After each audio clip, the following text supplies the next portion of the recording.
husband, being the calm and rational person he is, tried to de-escalate the situation. He told her to sit down, take a deep breath, to just calm down. But that's when he realized something was really off. She was slurring her words, swaying on her feet, she was clearly drunk. So instead of engaging with her, he reached for his phone and called my mom. I, of course, was at work when this all went down, so I had no idea. My husband tried calling me too, but I was stuck in a meeting and didn't see the missed calls right away.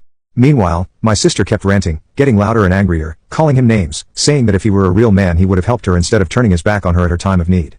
My mom never answered his call, and by that point, my sister was getting worse. She started throwing things, like she knocked over a lamp and nearly broke a glass on the counter. At one point, she even yelled at our daughter, who was innocently just standing nearby, which is when my husband realized this was beyond just an argument. So he did what he had to do, he called the police. When the officers arrived, my sister was still in the middle of screaming at him.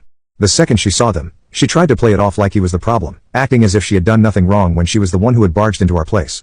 But she was clearly intoxicated, and my husband had the entire situation recorded on our home security cameras. The officers didn't buy her act. In the end, they took her away. She was booked for trespassing. By the time I finally saw the missed calls and texts, everything had already happened. My husband filled me in, and I was furious at my sister for crossing the line again, furious that she dared to show up and harass my husband when I wasn't home, and furious that she yelled at my daughter. If I had even the smallest amount of sympathy left for my sister, it's completely gone now. I can never forgive her. My husband and I have agreed that if she ever shows up at our home again, we'll get a restraining order. Our entire family now knows that my sister was arrested and had to spend the night in jail. My parents are in complete shock, they never thought things would escalate this far. My dad is furious.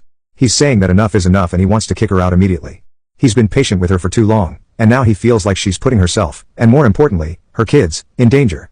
My mom confessed to me that she's noticed my sister drinking a lot more lately, even when she's supposed to be watching her kids. She admitted that there have been nights when my sister came home clearly drunk, stumbling around while the kids were still awake. My mom never wanted to believe it was a real problem, but after this incident, she can't deny it anymore. Now, my parents are scared. They're terrified that if my sister continues down this path, she could unintentionally harm her children. My father wants her gone immediately, but my mother is torn. She knows my sister is spiraling, but at the same time, she doesn't want to abandon the grandkids. At this point, I have no idea what's going to happen next. But one thing is clear, my sister needs serious help, and she's running out of people willing to give it to her. Stay tuned for more stories from our girl relationships.